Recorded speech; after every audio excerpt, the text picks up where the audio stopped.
সোমবার দেশের সব বিভাগে বৃষ্টি হতে পারে বলে জানিয়েছে আবহাওয়া অফিস।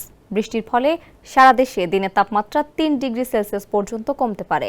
27 এপ্রিল সন্ধ্যা 6টা থেকে পরবর্তী 24 ঘন্টার পূর্বাভাসে বলা হয়েছে, রংপুর, রাজশাহী, ঢাকা, ময়মনসিংহ, খুলনা, বরিশাল, চট্টগ্রাম ও সিলেট বিভাগের কিছু কিছু জায়গায় অস্থায়ীভাবে দমকা হাওয়া সহ বিদ্যুৎ চমকানো, বৃষ্টি, বজ্র সহ বৃষ্টি হতে পারে।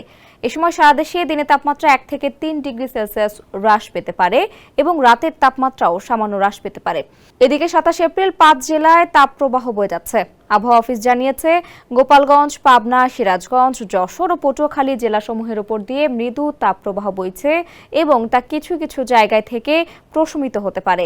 আজ দেশের সর্বনিম্ন তাপমাত্রা 19 ডিগ্রি সেলসিয়াস রেকর্ড করা হয়েছে কুড়িগ্রামের রাজারহাটে এবং সর্বোচ্চ তাপমাত্রা 37.4 ডিগ্রি সেলসিয়াস ছিল যশোরে।